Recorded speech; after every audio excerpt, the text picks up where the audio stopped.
I'd like to continue the series that I've been doing on music and lessons learned from playing stringed instruments. So today I've got a few thoughts about musical technique.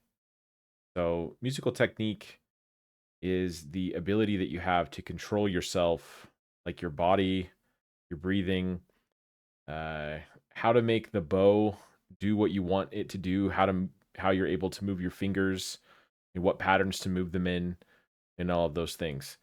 And it's extremely complicated, even though it might look simple from the outside. And the farther and better your technique, the more you're doing things like making sure that there's less tension in a certain part of your body, for example, in your hand or in your wrist or in your shoulder. Um, and you're focusing more on those types of things than you are about like where to place each individual finger for the notes. In fact, you learn fairly quickly where your fingers go to make the right sounds, but it's how you place them and how efficiently you place them that leads to the increase in your ability. So I thought this image was fun. I mean, it's a beautiful image of a violin, but also we have a metronome here, and a metronome is every music student's favorite tool, and it is the bane of your existence as you're trying to learn how to count and keep time properly. As it turns out that if you don't have something that is pulsing and keeping you exactly on time, if you're just guessing, you're either going too slow or you're going too fast or you're doing both intermittently. Um, and so there's a lesson there in and of itself. You should think about what the metronome in your life should be and how you could tell. Kind of skipping over that.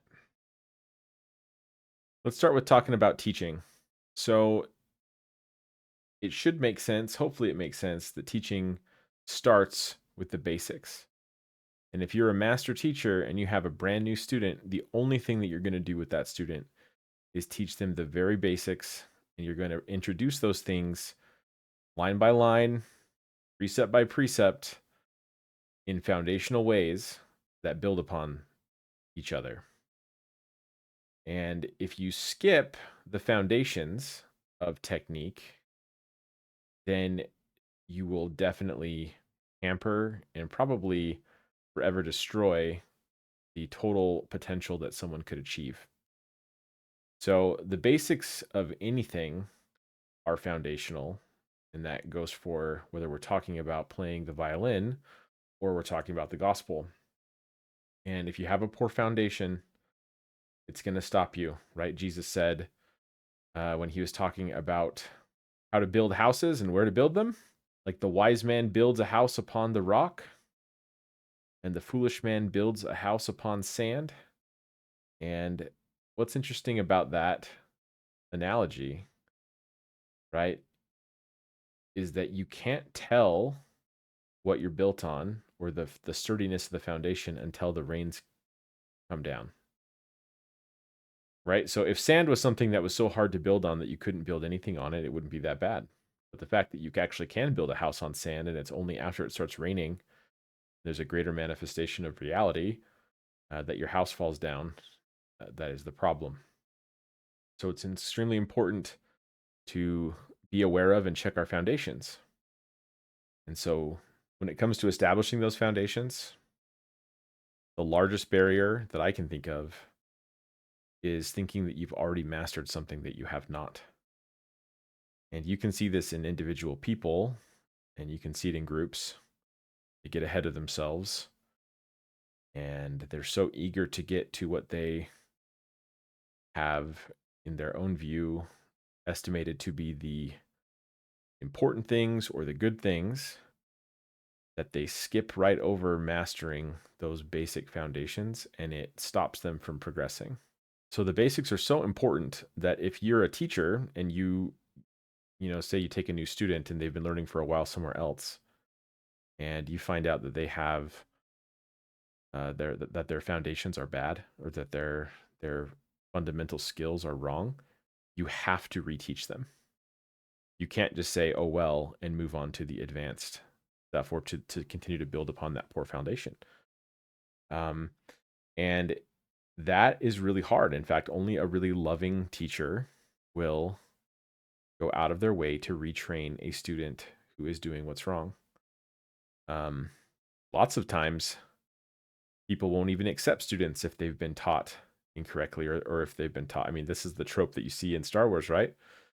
If you gasp, think about the prequel trilogy, which is definitely inferior to the original three, but it's still better than the newest three Disney Star Wars. Um, anyway, uh, why is the Jedi Council hesitant to take Anakin as a student? It's because he's too old, and there's already too many bad habits that he knows, and he's already doing things his own way, and they're afraid that they can't train him to do things better way. And it wasn't just about his abilities with the Force; it was his ability to think, and that's the same here. Luckily for us, I don't think any of us really gets out of childhood necessarily without learning a few things wrong or not taking to heart lessons we could have learned better. Obviously, there's a range of parents out there too. And so if you have really good parents who laid a really strong foundation for you, you should increase your gratitude for that and think about how good of a life they've set you up to live. But luckily, God is the best teacher that there is. And so he will still do everything that he can in order to retrain you if you've learned bad fundamentals. And I wanted to point out, so I have this image here of this little boy. He's clearly a very beginning student. There's his teacher just helping him learn how to hold his bow for the first time. His hand's not even on the fingerboard, right? He's just trying to hold that bow. I want you to look at the smile on his face as he's learning, right? He's being individually moved and critiqued, and it's no thing to him. He's just having a great time learning how to do this. And this is a great visual example of why we have to become as little children, because I want you to imagine yourself in a situation where you've been doing something for 20 years and a teacher comes along and tells you that basically everything that you think about, what you know, what you already consider yourself an expert in is wrong and is limiting your progress to being what you could be. And would your smile be like that little boy's? Because it should be. And it's actually the requirement that it should be in order for you to receive those teachings. But the much more likely thing will be that you kick that guy to the curb and say, "Don't come back over here. I already know what I'm doing." And you can absolutely see this in gospel principles as well. If someone comes along and tells you that you don't understand what faith is, or you don't understand what repentance is, or that you might have think that you repented but you haven't, or whatever, you don't have name the list of things you think that you've gained as part of your spirituality. And now I'm not here to take those things away from anybody, but you ought to have very solid evidence of the things that you say that you've received. And if all you've received is someone else's promise that you probably will get something when you die, or that however your life is how as good as it is supposed to be and it can't get any better, then I testify to you that there is much on the table for you to obtain and receive, and that there's always more, and that if something is coming from God, it will benefit you and it will change you in noticeable and good ways here and now. And when I say it will change you, I mean it will give you the opportunity and information and tools necessary to change yourself. So, in fact, that's one of those nice sacred cows that you could kick real hard, is that you don't get changed by God. You change yourself, and He does everything that He can to help that change to happen and to give you the tools that you need. But you have to make the change yourself. And in fact, you can see this when it comes to music, right? God gives you revelation. Let's say that revelation is like sheet music. He hands you a page of sheet music. It tells you everything that you have to do to make beautiful music. And you might not know how to play it. And if you don't, you could ask him, and he would tell you more about what the notes mean, how to hold your bow, where to put your hands, how fast to go, how slow to go, how loud to play, how soft to play. He can tell you all these things. He could send you an example of someone who already knows how to play that, and he could have them play it for you, and you could see that, and you could experience it, and you get a much better idea of what it's like. But if you do not play it yourself, then you haven't made any music. That's the difference. He gives you everything that you could possibly need to make the change, but he doesn't make the change for you because he can't, because that would rob you of the blessing and beauty and joy associated with doing it yourself. It would literally defeat the purpose. So that was a bit of a sidebar, but that's how that works. Now, when we're teaching technique, if we've established the extremely important basic foundational principles, we continue to increase those principles one at a time or a few at a time sequentially. And they have to be sequential. They all build on each other. The first thing that's a trap for people is to think that technique is the end and not the means.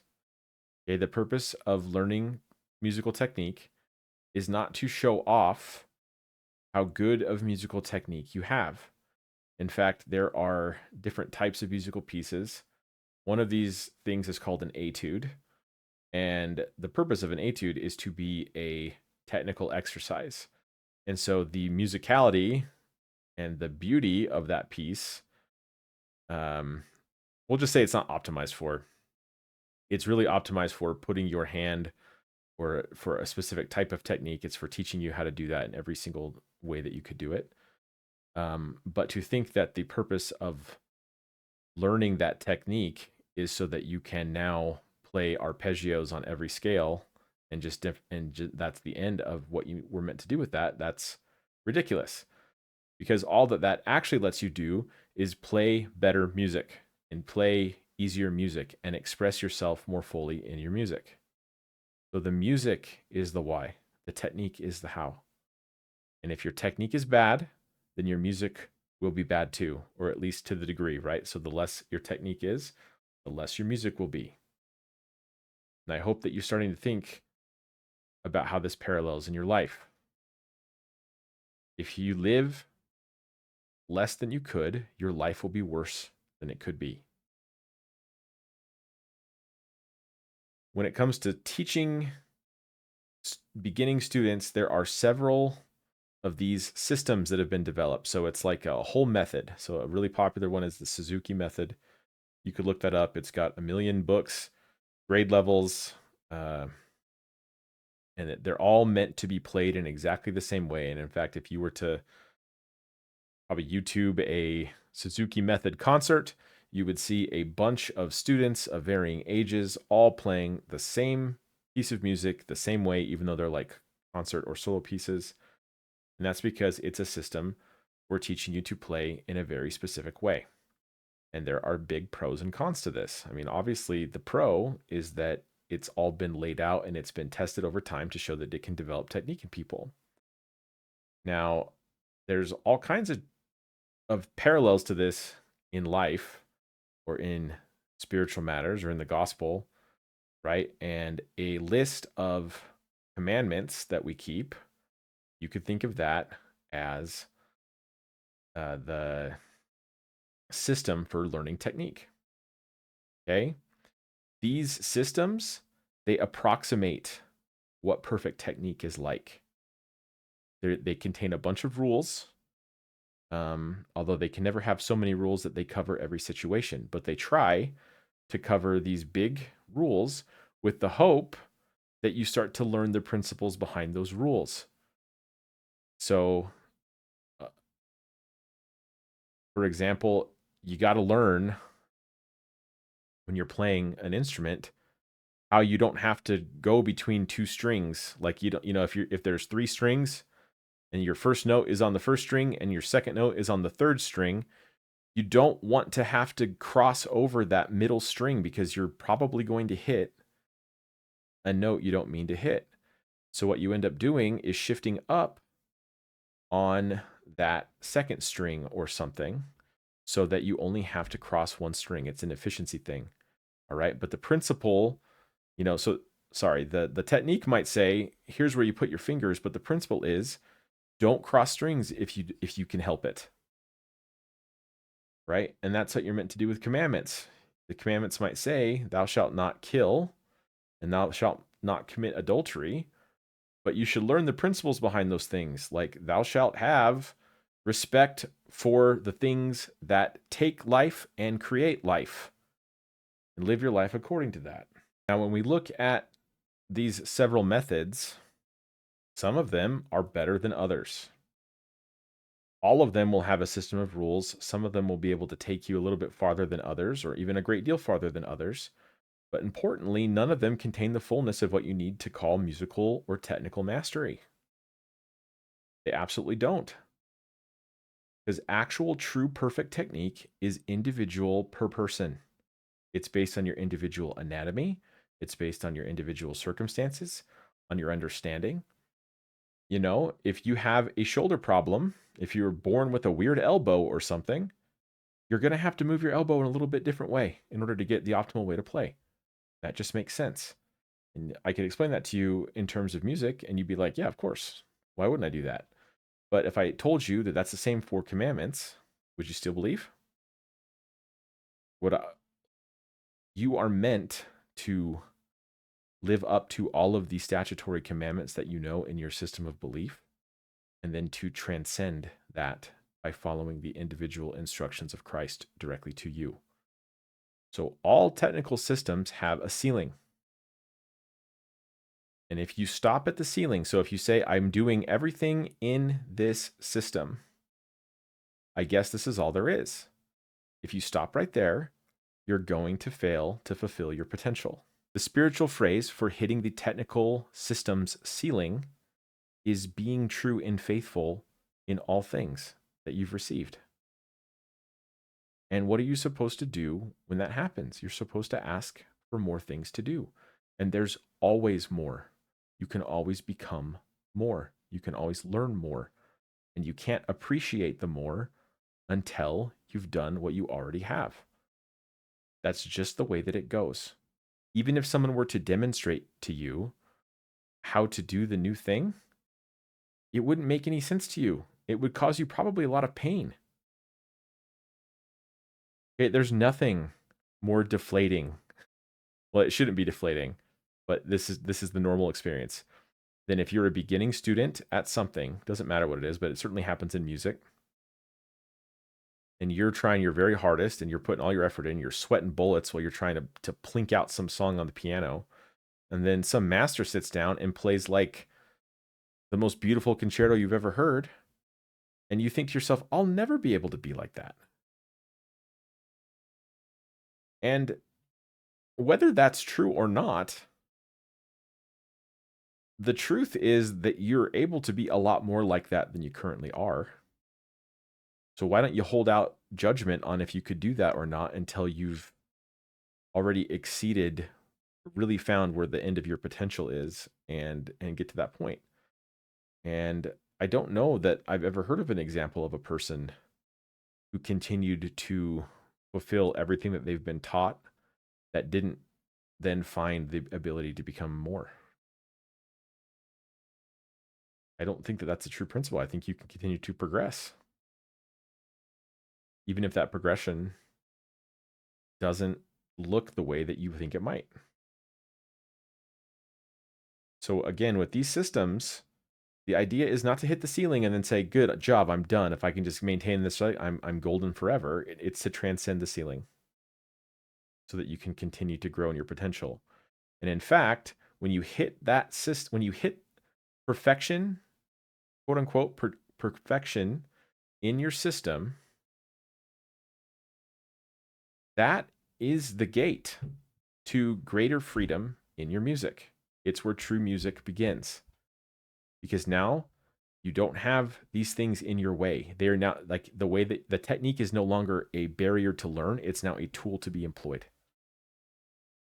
Commandments should not be a barrier to your happiness. They should not be a barrier and you should not be sweating bullets trying to keep them.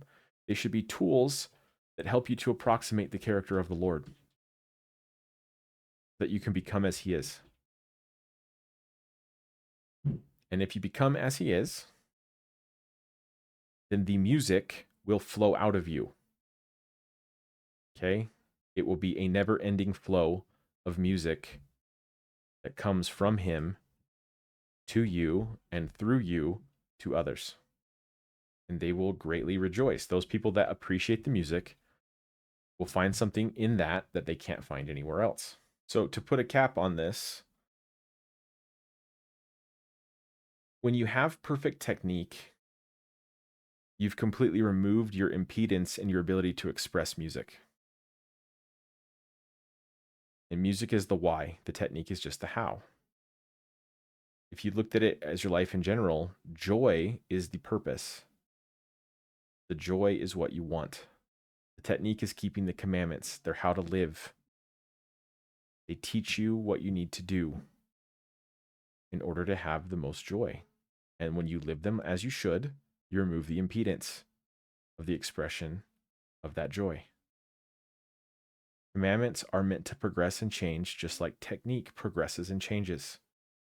Look at the scripture I have in D&C 59 at here. Look at verse 4. And they shall also be crowned with blessings from above, yea, with commandments not a few, and with revelations in their time, they that are faithful and diligent before me. Now, what people do you know that consider receiving more commandments a blessing? But they are, because they allow for greater expression. The greater the mastery of technical things that you have, and the better commandments you've obtained, the more of God's love you'll be able to express to others through yourself. It becomes a flow. His love sheds itself abroad in the hearts of the children of men. And this is a unique thing for you. Everybody listening to the Lord is taken through unique ways of coming closer to him and of serving him. There are unique people that you need to find, to teach, to help in unique ways that only you can do. So you need to do that. And you'll be blessed for doing that. And God will prepare you and teach you and remove your foundations if he has to and rebuild them up again if he has to. I promise you that he'll do that. So think about these things. Let me know what you think.